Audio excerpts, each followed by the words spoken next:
Buenas tardes. Muchas gracias por su presencia en esta tarde, que es complicado, una tarde de viernes, y con esta primavera que nos ha pegado de golpe, pues demasiada gente estamos, ¿no? Porque ya a partir de ahora, los viernes casi que son... hay que vacar, ni más remedio. En primer lugar vamos a entregar el premio del logotipo del Museo de Ciencia y Tecnología, y después empezaremos la conferencia. Bueno, muchas gracias, presidente. Muchas gracias a todos los que estáis aquí en un día tan complicado. Después daré las gracias a nuestro conferenciante convenientemente, o al menos como yo espero que sea conveniente.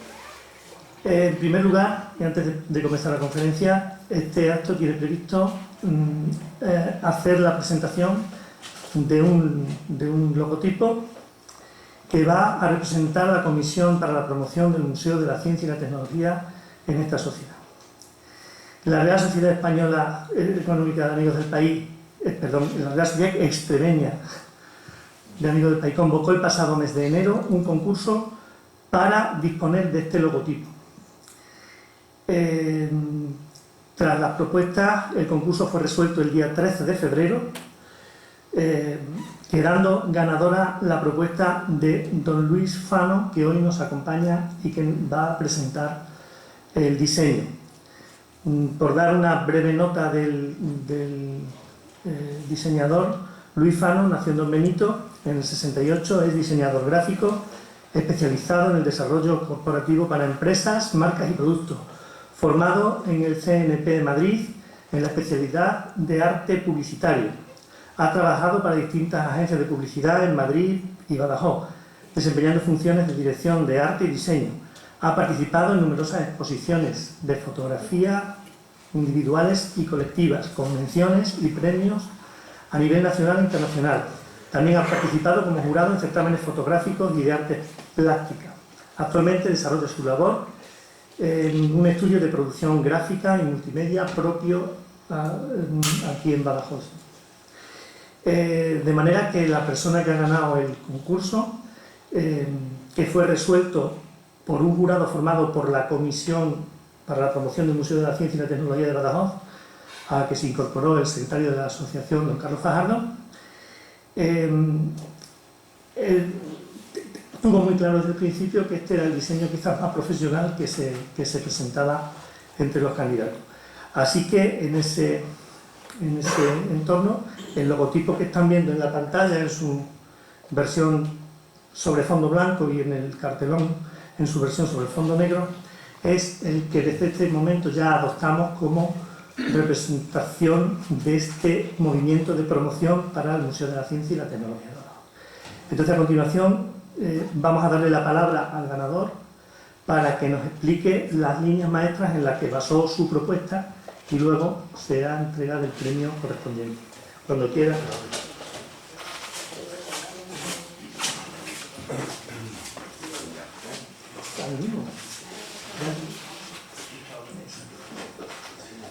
Hola, buenas tardes. Bueno, en principio agradecer a la comisión, al jurado que decidiera que este era el logotipo que podía representar al Museo de la Ciencia, agradecer que hayan confiado en la propuesta que he presentado yo, porque realmente lo hice desde una perspectiva más emotiva con respecto a lo que es la Real Sociedad Extremeña, o sea, Económica Extremeña de Amigos del País, por amistad con distintos miembros y tal, porque bueno, yo me dedico a esto y evidentemente para mí el premio no era sustancialmente interesante, me parecía más casi el prestigio un poco, que la marca del Museo de la Ciudad fuera una marca pues realmente que pudiera transmitir lo que se pretende o el concepto que tengo yo para difundir lo que es una marca en concreto pues, del Museo de la Ciencia. ¿Cómo surgió? Pues simplemente es un logotipo, una imagen conceptual, no tiene un grafismo, digamos, un desarrollo gráfico al margen de lo que es en sí el concepto, que se basa en la fórmula universal de Albert Einstein, mc al cuadrado, energía igual a mc al cuadrado. que fue realmente la inspiración. Después la resolución para mí no fue compleja en el sentido de que, bueno, es un logotipo equilibrado, limpio, moderno. Yo creo que tiene muchas posibilidades de aplicaciones que realmente transmitan potencia y transmitan lo que es el espíritu, lo que puede ser el espíritu del Museo de la Ciencia. No es para nada añejo. Yo creo que el Museo de la Ciencia no debería, o la propuesta que yo envié no debía ser algo añejo, algo pues ya histórico, no, al revés, que fuera, se viera moderno, que se viera con muchas posibilidades de desarrollo. Entonces, insisto, al final esto es un chispazo conceptual, los conceptos son eso, te vienen y a la hora de aplicarlo yo creo que no es complicado hacerlo. Y poco más puedo hablar sobre la marca. Me pongo a disposición además de aquí, de vosotros, pues para intentar desarrollar un pequeño manual, no sé, algo, pero bueno, por lo menos para contemplar un manual para que la marca se desarrolle pues como creo que se merece, y para que el futuro proyecto, que esperemos que llegue a buen puerto, pues merezca la pena, por lo menos gráficamente, que transmita lo que queremos. Muy bien. Muchas gracias, Luis. El presidente de la asociación te va a hacer entrega, antes de que te vayas, si quieres, del cheque.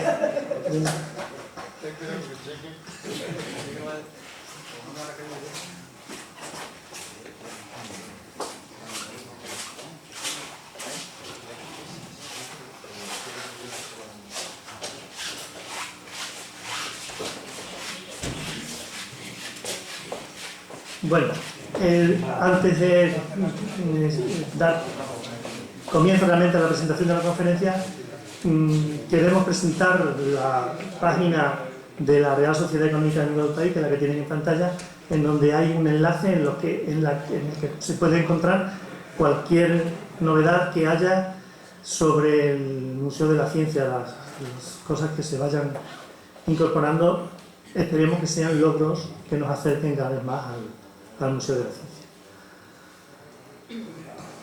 Y sin más, pues vamos a dar paso a la presentación, si te parece, de nuestro conferenciante.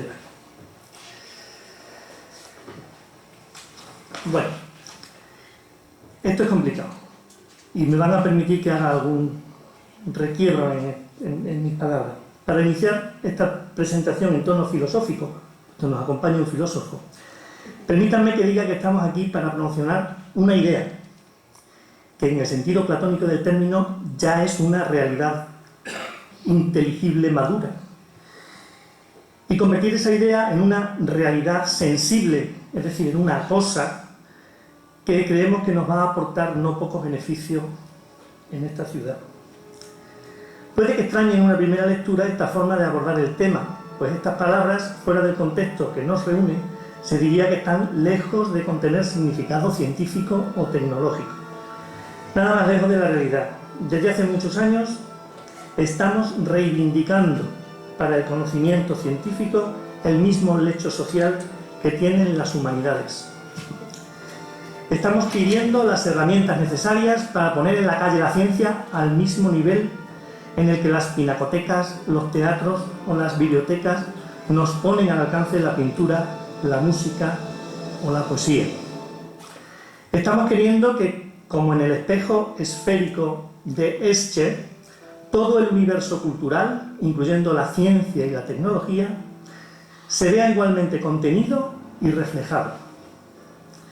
Y aunque a nosotros no nos cabe duda de esta integración cultural, hemos querido que uno de los filósofos extremeños más representativos, tal vez el que más, nos conteste a una simple pregunta. ¿Es cultura la ciencia? Isidoro Reguera me cogió el teléfono al primer tono y sin que nos conociéramos prácticamente, tal vez pensaba yo de claustro, ahora he sabido que tampoco, aceptó sin titubear mi invitación, que aquí y ahora, Isidoro, te agradezco sinceramente en nombre propio y en nombre de la sociedad. Isidoro es un leonés de nacimiento que vive en Malpartida de Cáceres. en una casa que era del galerista alemán de Paul Foster, vecino también de Malpartida, en donde se conserva buena parte de su obra. Desde León a Malpartida, el camino de Isidoro ha sido infinitamente más largo de lo que señalan los GPS en sus planos de carretera. Isidoro, curiosamente, es hijo de ferroviario, ahora verán por qué digo curiosamente, y vivió sus primeros años en una estación de tren, hasta donde yo sé. Llama la atención este reflejo en el espejo esférico, ya que otro de los grandes caballos de batalla de esta sociedad es la reivindicación de una línea ferroviaria en nuestra región, vergonzosamente pospuesta durante años. Pero ese es otro tema. El periplo vital de Isidoro lo lleva a cursar estudios en Madrid y de allí, primero como becario y luego como investigador y profesor, pues a Alemania, a Austria, a los Estados Unidos, a México, a Costa Rica, etcétera, etcétera. No voy a seguir, bastantes más sitios. Tras 10 años como profesor en la universidad y con esta actividad frenética, como profesor en la Universidad Complutense, gana la cátedra de Filosofía en la Facultad de Filosofía y Letras de la Universidad de Extremadura, en donde ha desarrollado una labor que trataré de resumir en algunas pinceladas curriculares estrictamente formales. Por ejemplo, ha dirigido proyectos de investigación en el Ministerio de Ciencia y Tecnología sobre la modernidad vienesa, divulgación de la ciencia y la tecnología, ahí entra en el campo que nos ocupa, su impacto en la percepción pública, análisis del discurso en telecomunicaciones, y ha participado en otros muchos proyectos de este tipo. Desde el extinto Instituto de Filosofía de Extremadura ha organizado en esta región numerosos congresos sobre Walter Benjamin, Ludwig Wittgenstein, Martin Heidegger, Karl Popper, Freud, María Zambrano, otro tipo de encuentros sobre filosofía y política, estética filosófica, arte digital, tecnología y creación artística, etc. Aparte de los numerosos artículos en revistas especializadas, capítulos de libros, instrucciones críticas, etc., ha publicado los siguientes libros: La miseria de la razón, El primer Wittgenstein, Objetos de melancolía, La lógica kantiana, El feliz absurdo de la ética, El Wittgenstein místico, El tercer mundo popperiano. Bueno, estoy intentando releer algunos títulos significativos entre una larga lista. Es, por supuesto, un solicitadísimo conferenciante, crítico de artes del país, en fin, tiene un magnífico currículum que he querido poner brevemente de manifiesto en esta línea. Ha traducido a Nietzsche, a Wittgenstein, a Heidegger, Kant y un largo etcétera. Se puede decir que Isidoro es quien introduce fundamentalmente en España la figura y el pensamiento de Ludwig Wittgenstein, probablemente el filósofo más importante del siglo XX. Figura además que me ha permitido extraer del espejo esférico otro reflejo, esta vez en forma del concierto que escuchan de fondo. Se trata del concierto de piano para la mano izquierda que Maurice Ravel compuso para un famoso pianista que fue Paul Wittgenstein, hermano del filósofo, que perdió un brazo en la Primera Guerra Mundial. En fin, Isidoro nos viene a contestar a nuestra pregunta dentro de este complejo plano de perspectivas convergentes en el que queremos colocar nuestro Museo de la Ciencia y la Tecnología, y que me ha permitido dibujarles a ustedes para presentar a nuestro conferenciante. Ustedes sabrán perdonarme, o al menos lo olvidarán en cuanto Isidoro tome la palabra, estoy seguro, que ya desde este momento le ofrezco. Isidoro, ¿es cultura la ciencia? Hace falta ser filósofo para estar tan loco como para intentar responder una pregunta como esa.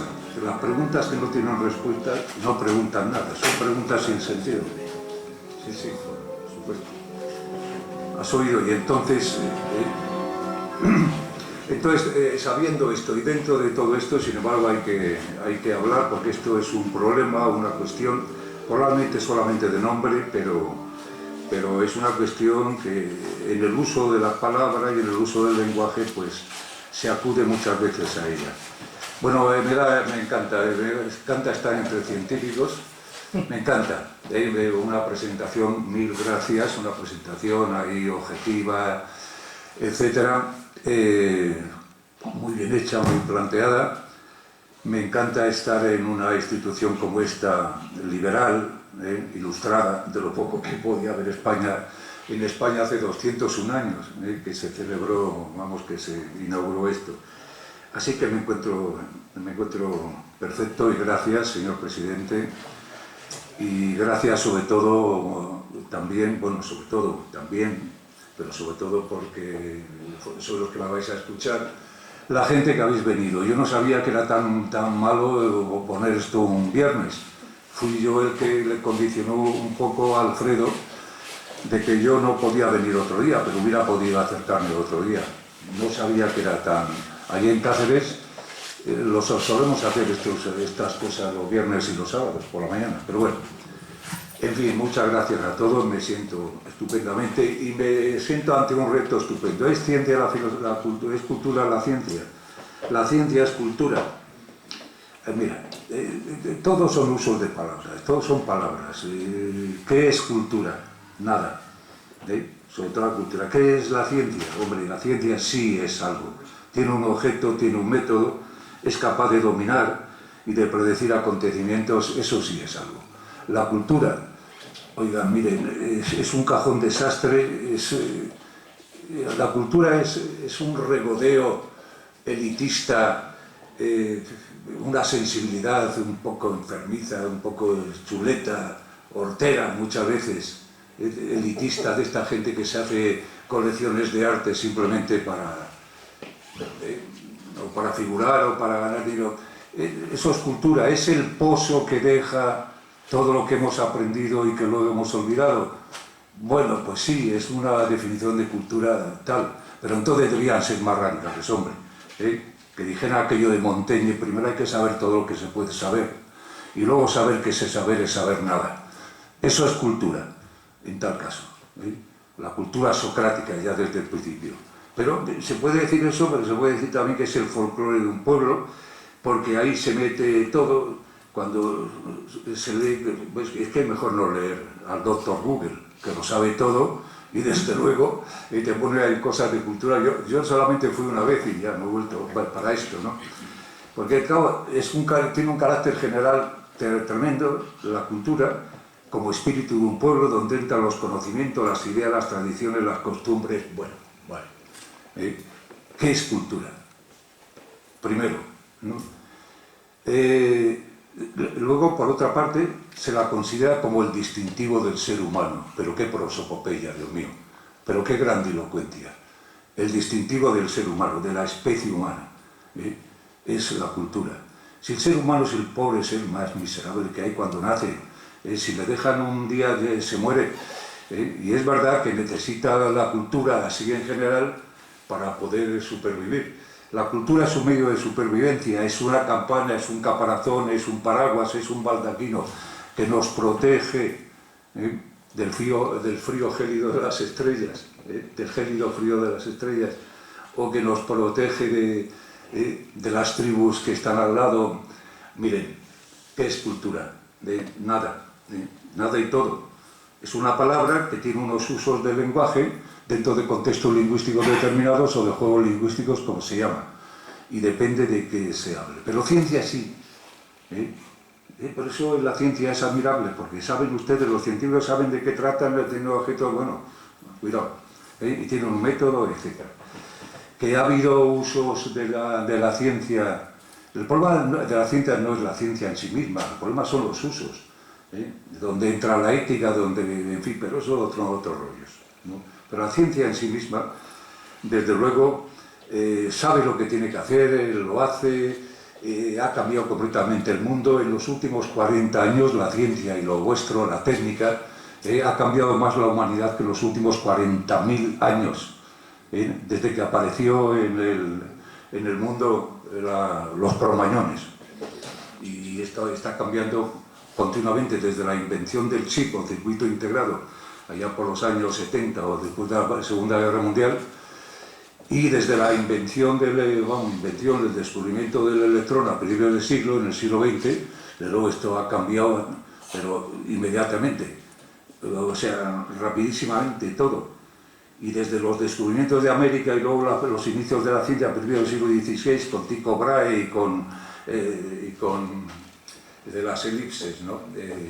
Y luego Galileo y Newton ha cambiado de una concepción, lo que se llama la muerte de Dios, ¿no? Una concepción medieval del universo, donde a una concepción del universo, que es un libro abierto escrito en caracteres matemáticos, donde los fenómenos responden a leyes científicas y no a la voluntad inescrutable de Dios, donde cuando tienes un dolor aquí no es el cólico miserere que tienes que llamar al cura porque te vas a morir, y se dice miserere mei Deus secundum, ten misericordia de mí, Dios, que la voy a palmar, vamos, ¿no? Ahora se llama apéndice, vas al hospital, te lo quitan en 10 minutos y tal. Uno que está un poco chiflado no está endemoniado, no está poseído por el demonio, simplemente está enfermo y le van al hospital, bueno, etcétera, ¿no? Entre dos, y eso ha sido fruto de la ciencia, ¿no? Entonces, ¿es cultura la ciencia? Bueno, seguimos, porque si empezamos a hablar así, voy a seguir un poco esto. Claro, miren, meros usos de palabras, las dos cosas, pero sobre todo la cultura. Hasta que no se especializa tanto la ciencia, es decir, hasta cuando se especializaba en la ciencia fue hacia el último tercio del siglo XIX. Hasta entonces, desde luego, la ciencia estaba dentro del canon literario, igual que las artes igual que las letras. Es decir, Newton, por ejemplo, o Galileo, o pertenecían desde luego a sus libros, a ese canon literario que había que leer para ser culto, lo que se ha llamado siempre la alta cultura. Lo que pasa que, claro, si se duda que la ciencia sea cultura, es precisamente por la especialización tremenda de la ciencia, sobre todo, y por la poca accesibilidad que la gente tiene a eso. Pero, tú apuntaste a un grupo de investigación nacional que dirigí yo sobre divulgación de la ciencia, es que me parece fundamental, pero hoy día hay una divulgación de la ciencia extraordinaria, maravillosa, incluso a nivel periodístico. Yo creo que los periodistas, que normalmente dejan mucho que desear, lo mejor de ellos, o casi lo mejor de ellos, está en el periodismo científico. Y entonces, claro, los que somos de letras, pero interesados, nos podemos enterar por lo menos de qué repercusión en la cultura tiene la ciencia, de qué repercusión en la imagen del mundo de un momento tiene la ciencia, porque antes no lo tenía, porque habláis un lenguaje que no lo entendéis más que vosotros. Lo malo de la filosofía, por ejemplo, es que habla un lenguaje normal y todo el mundo cree que sabe lo que significa, pero no lo sabe. Y entonces dice, esto es un rollo porque no lo entiendo, y claro, pero vosotros como habláis ahí en garabatos matemáticos o en lo que sea, si no lo entiendes, no lo entiendes. Y entonces tienes un respeto tremendo y te consideras tonto. Bueno, repito, si ha habido algún problema para considerar a la ciencia cultura es por eso, porque no es accesible al pueblo, a la imagen del mundo, de la gente, de la sociedad, por su especialización y por su falta de accesibilidad. Pero la divulgación de la ciencia hoy día es extraordinaria. Hay, por cierto, bastantes filósofos en España. Hay toda una corriente no una corriente, sino una especialidad de filosofía de la ciencia. Bueno, ya saben que hay filosofía de todo. Filosofía del lenguaje, de la ciencia, del arte, de la religión, de todo. Pero la corriente de filosofía de la ciencia es de las más potentes, o si no la más potente dentro de la filosofía. Y de luego la más moderna. Y no publican más que en inglés. Bueno, si se duda de que la ciencia sea cultura, es también porque, por el otro lado, por ese carácter general de la cultura como imagen del mundo de que estoy hablando. Miren ustedes, el rollo del aprendizaje es el siguiente. Un bebé, el dato primordial del ser humano cuando nace no es el mundo, es el lenguaje. Un bebé no ve nada, pero nada, hasta que no aprende el uso de las palabras. En ese momento es capaz de distinguir una ventana de una puerta, de una silla, de una pared, etc. Hasta entonces, nada. Entonces, su contacto con el mundo va a ser el lenguaje. El lenguaje se aprende maquinalmente, por un reflejo condicionado, por un amaestramiento, vamos.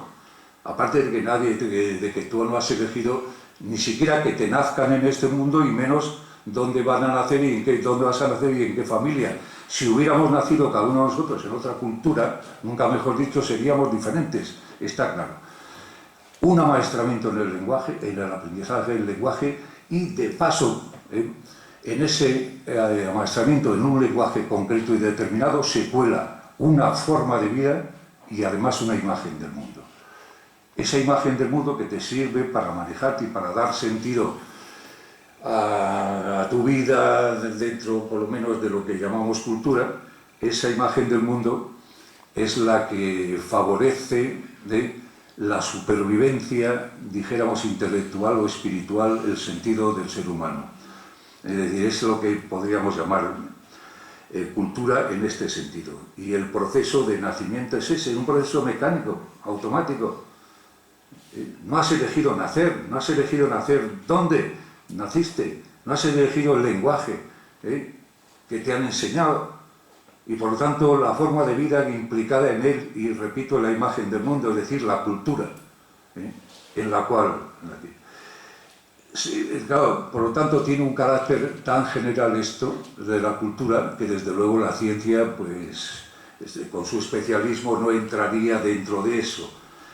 Por otra parte, la cultura, ya dejémonos de lo de antes, la cultura se ha considerado muchas veces a nivel más profundo como la autoconciencia humana. Es decir, como la reflexión del hombre, del ser humano, sobre sí mismo y sobre la vida, sobre el sentido de él mismo y de la vida.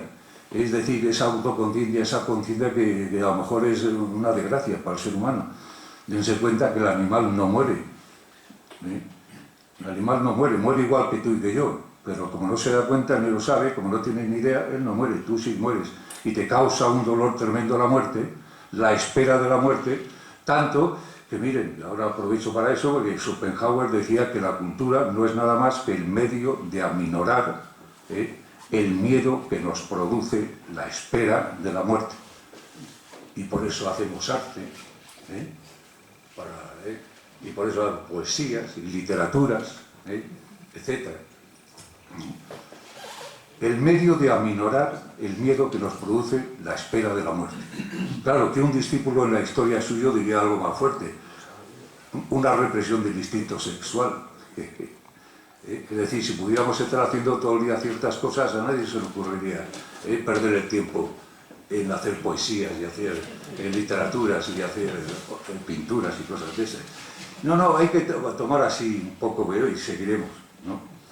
Relativizando la cultura y viendo por qué la ciencia, que es otra cosa, no entra dentro de esta cultura, que hoy día, sobre todo en la posmodernidad, esa cultura es un poco de cachondeo, porque se funda fundamentalmente, perdón la redundancia, en aquellos sistemas de mundo o aquellas narraciones de mundo que hoy día simplemente consideramos que son cuentos, que son narraciones de mundo autolegitimadoras. Hubo un señor inteligentísimo, dicen que fue el cociente intelectual más grande de la historia de Europa, del siglo XVII, que dijo que este era el mejor de los mundos posibles y lo demostró. Y hubo otro, en el primer tercio del siglo XIX, que dijo que este era el peor de los mundos posibles y lo demostró. Eso es lo malo. Un científico se puede reír, vamos, ¿cómo se pueden demostrar dos cosas totalmente contradictorias? Guillermo Federico Leibniz pensaba que Dios era el relojero universal. Era infinitamente poderoso e infinitamente sabio, e infinitamente bueno. Por lógica, tuvo que hacer el mejor de los mundos posibles, ¿o no? una narración autolegitimadora de mundo, un cuento de mundo. Y el otro, el pobre hombre este, que bueno, era un rico, no era pobre, era muy rico, vivió siempre de rentista, y veía con su padre allí en los puertos de Hamburgo, en los puertos del Mar del Norte, cómo cargaba los barcos, no él, claro, los pobres estibadores y todo eso, y que vivían en unas condiciones misérrimas, terribles, cargaba los barcos para llevarlos a London y todo eso. Y como este chico sensible, como era Arthur Schopenhauer, ¿no? Pero ¿cómo ha podido crear un Dios bueno este mundo, un Dios siquiera inteligente? Tenía que ser muy mala persona, muy mala gente. Entonces a este mundo lo que le dirige es una voluntad ciega, irracional, irreprimible, imprevisible. Este mundo es el peor de los mundos posibles. Si fuera un poco más peor, dijéramos, entonces se reduciría a la nada. Ustedes se dan cuenta. ¿Cómo hoy día nosotros la posmodernidad no es una moda de peluquería madrileña, ni de vestir de negro, ni nada de eso? La posmodernidad es una cosa muy seria. Parte de esto, de la desconfianza de los grandes relatos y luego del rechazo y de la destrucción de todos ellos. No hemos perdido ningún paraíso, queridos. No había ninguno. Eran relatos, esos, en los que se fundamenta toda la cultura de las humanidades, sobre todo de la religión y de la filosofía. Así que bendito el que la ciencia no haya sido considerada o no sea considerada como cultura en este sentido. Y sigo, porque si no, yo empiezo ya, ¿no? Entonces, en serio, claro, la cultura ha sido autoconciencia, reflexión del hombre sobre sí mismo. Oye, pero claro, pero qué reflexión, nosotros somos poshumanos, queridos. A nosotros los ideales de humanismo del siglo XVI, XVII, ni siquiera del siglo XVIII, de las luces, esa confianza absoluta en la razón. Si esos eran humanos, yo no soy humano, ni tú. Porque es que esas cosas no es que sean malas ni buenas, es que no nos valen para describir el mundo de hoy. En ese siglo, precisamente el siglo XVII, ya Laplace decía que Dios era una hipótesis necesaria e inválida para explicar cualquier cosa, para describirla. No se metía en que existiera o no existiera, pero como hipótesis científica de explicación no vale absolutamente para nada, ¿no? Y todo lo demás, oye, dense cuenta, por favor, que la filosofía, que el último filósofo de estos tremendos fue Carlos Marx, que se contó el cuento del marxismo dialéctico histórico y toda esa gloria. ¿Cuántos millones de muertes ha causado eso? No él, no él, que se dejó los ojos en la biblioteca de Londres allí investigando y escribiendo El Capital, sino el uso político de sus ideas. Pero cuántas desgracias ha conseguido. Pero, ¿por qué ha muerto tanta gente por una cosa que hoy día para nosotros es ridícula? Es simplemente un fascismo, solamente que de izquierdas, que ya ni siquiera se estudia en las universidades, sino simplemente, claro, en la historia de la filosofía, pues porque es historia, toda la historia está muerto. Pero ¿cómo es eso? ¿Cómo es posible eso? ¿Y cómo es posible que la gente haya dado tantas vidas por cualquier revolución, pero comido si en el mismo momento en que vivía Marx, era un poco más viejo, vivía Nietzsche? Y Nietzsche ese sí que era un genio. Nietzsche sabía que toda revolución es una rebelión de esclavos, que necesitan siempre un amo. Matan a uno para poner a otro, como los comunistas, los zares, para poner a aquellos fantoches del aparachí comunista, que realmente, vamos, eran tan autoritarios. Bien, perdonen que me ponga así porque se cabrea uno, y como no tengo tiempo, la verdad es que para que me entiendan, ¿no? Por eso. Eso es lo que se quiere decir en plan sereno y en plan académico, que todo lo que antes eran sistemas de mundos o cosmovisiones, por lo tanto, el fundamento de la cultura, de la alta cultura de siempre, hoy día se consideran simplemente relatos autolegitimadores. Leibniz se autolegitimaba en su creencia en Dios, diciendo que este era el mejor de los mundos posibles. Schopenhauer se autolegitimaba en su visión del mundo sin Dios y todo eso, diciendo que este era el peor de los mundos posibles. Bien, Entonces, si se duda que la ciencia es cultura, es porque la cultura era esto también. Y en tercer lugar, si se duda de que la ciencia sea cultura, bueno, es porque ¿cuál es el método de la cultura? El método científico es estricto, está claro y tal. Bueno, ha ido cambiando, y etcétera. Que por cierto, han sido filósofos los que le han inventado, ¿eh? Bacon de Burlamio, siglo XIII, y el otro Bacon en el siglo XVII, ¿no? Bueno, es que antes era filosofía todo, claro, porque por eso la ciencia entraba dentro del canon literario. Porque ¿qué podían saber en la época de Newton, en el siglo XVII, hombre? Hay prácticamente lo que se ve hoy día un chico o una chica de bachillerato, ¿no? O algo así, ¿no? Quiero decir que entonces no había diferencia. Oye, que Descartes inventó el eje de abscisas y coordenadas, la geometría diótrica, y Spinoza las primeras lentes, etc. Era lo mismo. Y por lo tanto, el filósofo era científico y el científico filósofo. Bueno, pero no, el método científico se ha ido formalizando estrictamente, etc. Porque para predecir fenómenos y para dominar fenómenos no se pueden inventar teorías ahí, con la manta a la cabeza perdón, onanismos mentales. ¿Qué más da decir que este mundo es el mejor de los mundos posibles o el peor de los mundos posibles? Si es el que tienes, ¿eh? ¿De dónde sacas? Bueno, el método de la cultura, podríamos decir que es, pero también un cierto respeto, no cabe duda. O sea, Shakespeare es Shakespeare, ¿no? Aunque dígame usted de dónde está el amor de Romeo y Julieta, ¿eh? Es una idea platónica y, en fin, ¿no? O los celos de Otelo. Bueno, quiero decir, no se puede decir toda la vez. El método de la cultura, de esta altocultura, ¿qué es? ¿Cuál sería? Pues miren, primero, hacer una obra maestra de la imaginación. Desde luego, así es, ¿eh? La pintura no consiste nada más que en poner un color de una forma encima de otro, detrás de otro, pero ¿eh? Cuando Cézanne pinta las manzanas, es que pinta las manzanas, es que son las manzanas, ¿eh? Hay que hacerlo bien. O la manzana de Santa Victoria, que la pintó no sé cuántas veces.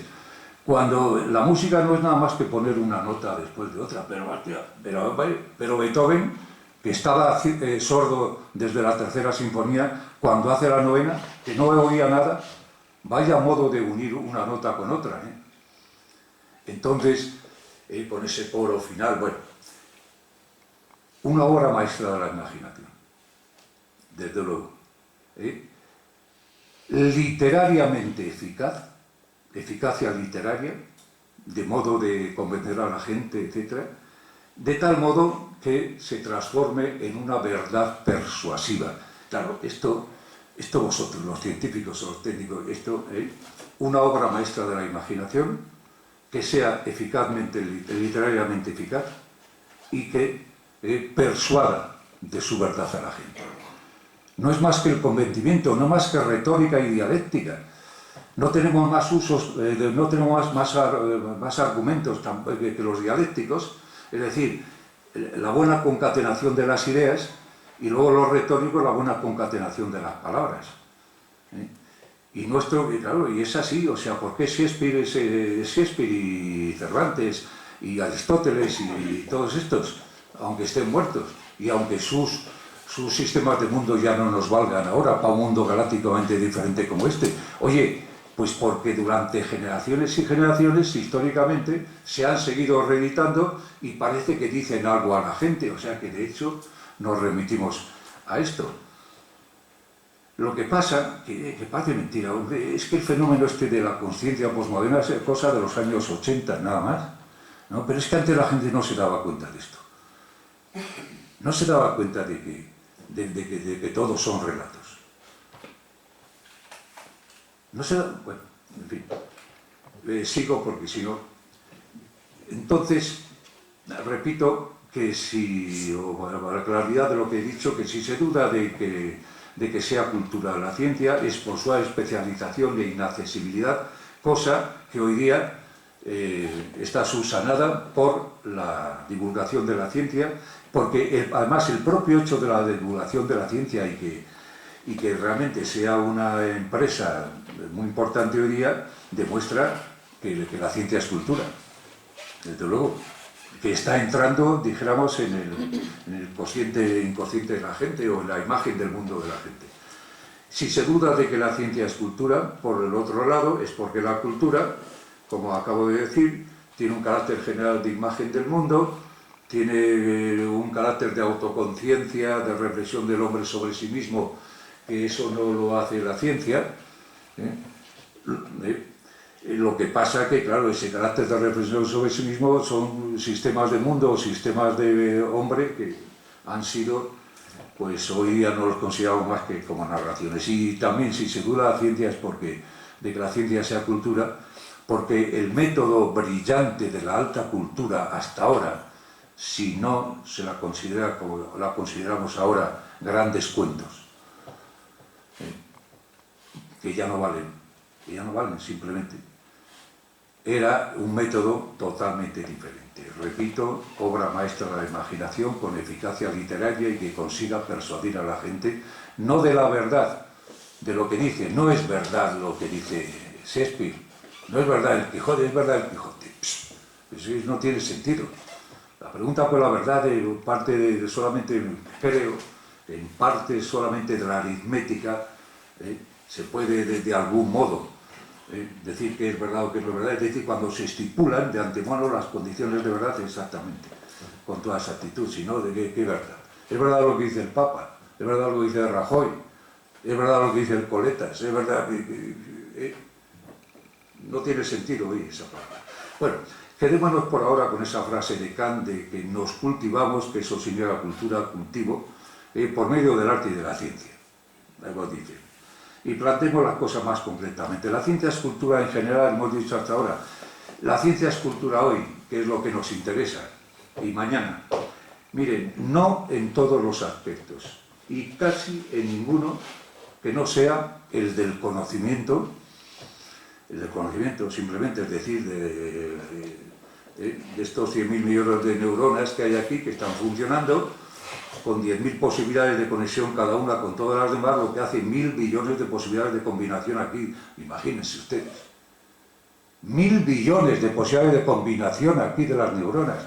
Y de hacer aquí engramas y rutinas y bucles y todo esto. Es impresionante, ¿no? Entonces, a no ser eso, dijéramos que sería la rutina neuronal, y después también la rutina de aprendizaje del lenguaje, que en eso consiste fundamentalmente el conocimiento, a no ser en ese aspecto, desde luego en casi todos o todos los demás aspectos de la cultura hoy día, la ciencia no los cumple y no lo es. Por suerte. ¿Por qué? ¿Qué aspectos son estos que acabo de apuntar? La cultura ha sido siempre un consuelo, una sublimación de las miserias. No tengo tiempo de nada, por desgracia, y es que me estoy poniendo nervioso, pero por eso, porque quiero decir demasiadas cosas. Pero que, dense ustedes cuenta, los paradigmas de sentido de hoy día, de la sociedad, es que son ridículos. Para una sociedad galácticamente diferente tenemos paradigmas de sentido de hace 3.000 años. Tenemos una religión que tiene Abranes del siglo XX antes de Cristo, o sea que tal, ¿no? Pero bueno, ustedes fíjense cuando se forma la cultura religiosa, o sea, la religión en el siglo VI, cuando Nabucodonosor entra en Judea, se lleva prisioneros a los judíos, a los sabios y a los listos, no a los otros, porque los otros, como mano de obra, él tenía de sobra en Babilonia de esclavos y todo eso, ¿no? Se lleva a los que le podían hacer. Bueno, ¿y qué pasa? Allí, como racionalización de la miseria, la religión, o sublimación de la miseria.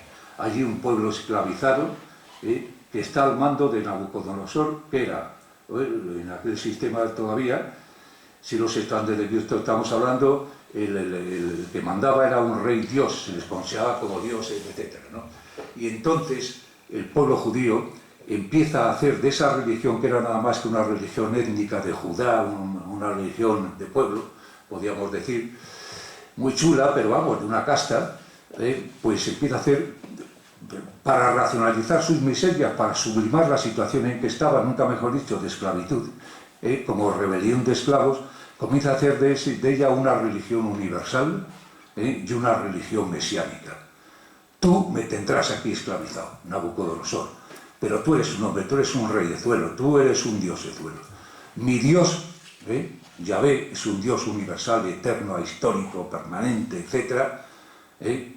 Y vendrá un Mesías, es la época en que aparece esta concepción en la Biblia del Mesías, y vendrá un Mesías un día que nos liberará de todo esto y hará de la religión judía la religión universal. Toma ya. Así empieza nuestra religión, nuestra cultura religiosa. Pero miren, un siglo después, a fines del siglo V, después de las guerras del Peloponeso, Esparta vence a Atenas, la polis de Pericles de principios de siglo y toda esa maravilla, donde el ciudadano se sentía totalmente respaldado por sus costumbres, por sus leyes, por todo, por su forma política democrática, pierde la batalla de las guerras del Peloponeso, entra a Esparta, la esclaviza, está económicamente hecha polvo, ya no tiene sus dioses, sus leyes, nada, nada de nada, ya no le cobija la ciudad. Y entonces viene este gran zorro dialéctico que fue Sócrates y dice, ya no nos cobija la casa, pero nos cobija el cosmos, ya no nos cobija la polis, pero nos cobija el ser. Y parece que mete aquí, inyección en vena, la locura del ser, y se transforma en un experto en enfermedades de abandono, por todo ese paraguas que le protegía antes, y sobre todo un experto en mudanzas interplanetarias, ¿no? Se inventa el otro mundo, ahistórico, eterno, etcétera, de donde no hay desarraigo posible. Así nace nuestra cultura, así nace la filosofía, como sublimación de la miseria, y con la filosofía nace todo eso. Bien, entonces, desde luego, la ciencia no cumple este presupuesto. Como consuelo, como decía antes, si la consideramos como Schopenhauer, como consuelo por el miedo que nos produce la muerte, etc., y para olvidarnos de esto. Tampoco la ciencia, eso, bueno, ha habido concepciones de la ciencia de todo, pero en general, seamos serios y la ciencia no es ni consuelo ni es sublimación, de miserias ni nada de eso. Y la ciencia tampoco es ideología, aunque es verdad que sí ha sido ideología ante los nazis, pero la ciencia pura no es eso, son los usos de la ciencia que decía antes, ¿no? Es verdad que existe un Mendele y toda esa gente y otros casos muy grande. Y es verdad que hoy día tiene un problema con esto de la genética y con las posibles transformaciones genéticas que sois capaces de hacer. Tenéis un problema tremendo luego de cómo se utiliza eso. Pero no es un problema vuestro. Y es verdad que con el descubrimiento del átomo y de todo eso, pues luego se utilizó con la bomba y toda esa cosa, pero no es problema científico. Bueno, quiero decir, tampoco cumple el papel ideológico que ha cumplido siempre la gran cultura. Precisamente eso que decía, estos relatos autolegitimadores. Cada uno legitimaba su ideología contando el cuento del mundo que le parecía. Realista, idealista, todo. Pero ¿qué más da? Porque todos eso han pasado. Entonces, la ciencia, dijéramos, no está inmersa en esto que es demasiado humano, en esta cosa de consuelo, sublimación, pobrecito el ser humano, que necesita esos consuelos, esas mentiras, que él sabe que lo son. Pobrecito el ser humano que necesita, que parece que no puede vivir a la intemperie, que tiene que construirse una casa en este mundo, pero otra casa también en el otro, que tiene que darse esperanzas para una eternidad, etc., que ha inventado tantas cosas. Eso es la cultura. Aparte de que sea formalmente una obra maestra de la imaginación, etcétera, literariamente eficaz y todo lo que quieran, ¿no? Entonces la ciencia no está inmersa en esto que podíamos llamar demasiado humano con Nietzsche. La ciencia es más bien inhumana, qué maravilla. Dense ustedes cuenta que la ciencia de las grandes máximas distancias, que es la relatividad, tanto en esa como en la ciencia de las mínimas distancias, que es la cuántica, justamente lo humano es lo excluido, siempre. Son distancias, la galaxia más cercana a la Tierra está a 500.000 de años luz, Andrómeda. Tiene 1 billón de estrellas, por lo visto, y es una galaxia que nosotros vemos, pero ¿qué vemos? Hay un puntito de luz y tal, y es que vemos 1 billón de estrellas y vemos todo eso, ¿no?